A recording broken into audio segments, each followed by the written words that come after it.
اس کے بعد آگے جی چھٹا رکوع ہے. اس چھٹے رکوع میں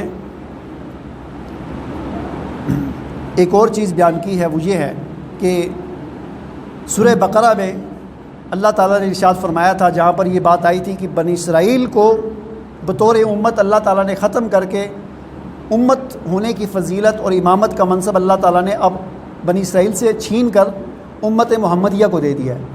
امت محمدیہ کو یہ منصب دینے کے بعد امت محمدیہ صلی اللہ علیہ وسلم کی یہ ذمہ داری لگائی تھی کہ اب تم نے وہ نبیوں والا کام تم نے کرنا ہے، کیونکہ قیامت تک اب کوئی نبی نہیں آنا.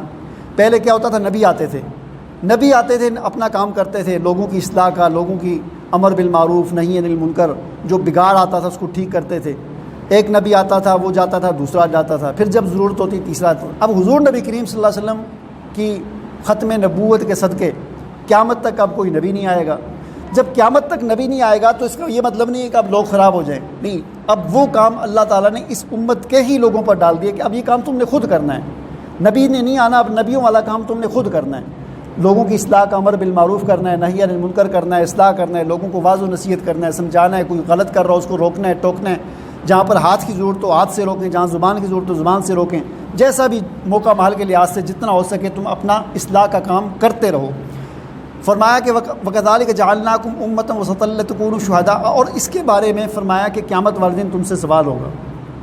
یہاں پر جو آیت ہے فرمایا کہ فَكَيْفَ إِذَا جِئْنَا مِنْ كُلِّ أُمَّةٍ بِشَهِيدٍ وَجِئْنَا بِكَ عَلَىٰ هَٰؤُلَاءِ شَهِيدًا.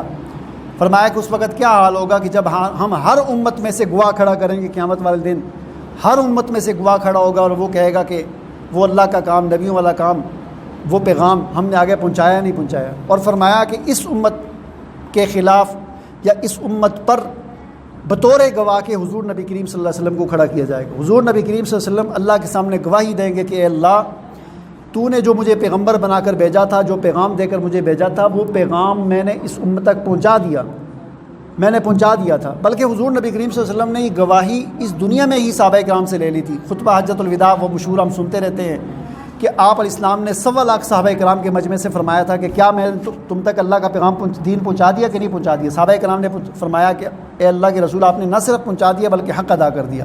تو حضور نے تو گواہی دنیا میں لے لی. پھر صحابہ کرام اس پیغام کو لے کر دنیا میں پھیل گئے. پھر صحابہ کے بعد تابعین، تابعین کے بعد تبع تابعین، کرتے کرتے کرتے آج اس دنیا میں ہم موجود ہیں.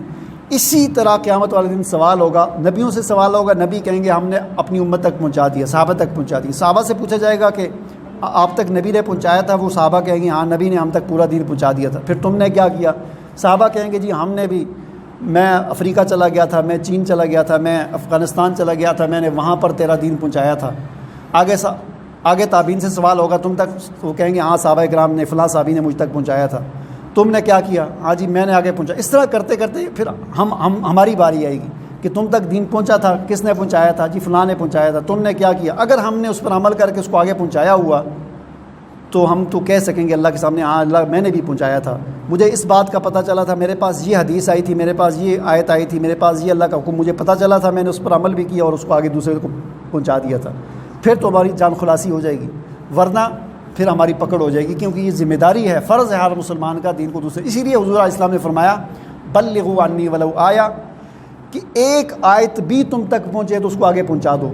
یہ نہیں فرمایا کہ جب تک تمہیں قرآن مجید کی وہ 6000 آیتیں جب تک نہیں آتی تو اس وقت تک تم تبلیغ نہیں کر سکتے. نہیں فرمایا بلغوا عنی ولو آیتن، ایک آیت بھی اگر تمہیں آتی ہے، تم تک ایک بات بھی آتی ہے تو اس کو آگے پہنچا دو. بس جو تمہیں آتا ہے اس کو بیان کرتے رہو لوگوں کے سامنے، اس کو آگے پھیلاتے رہو. اس کے بعد پھر آگے اس رکوع میں ایک اور چیز یہ بیان فرمائی ہے کہ ان اللہ لا یغفر ان یشرک بہ ویغفر ما دون ذلک لمن یشاء ومن یشرک باللہ فقد افترى اثما عظیما. اللہ تعالیٰ شرک کو قطعاً معاف نہیں کرے گا. شرک کے علاوہ جتنے گناہ ہیں وہ اللہ تعالیٰ جس کے چاہے گا معاف کر دے گا. شرک ایک ایسا گناہ ہے کہ یہ دنیا میں تو معاف ہو سکتا ہے کہ انسان اپنی زندگی میں توبہ کر لے، لیکن مشرک ہونے کی حالت میں اگر انسان دنیا سے چلا گیا قیامت میں اس کی کوئی معافی نہیں ہے. باقی گناہوں کے بارے میں اللہ تعالیٰ فرما رہے ہیں ہم جس کا چاہیں گے معاف کر دیں گے، جس کو چاہیں گے نہیں معاف کریں گے، اس کو سزا دے کر بعد میں معاف کریں گے. لیکن شرک ایسی چیز ہے کہ اس کا گناہ معاف نہیں ہوگا.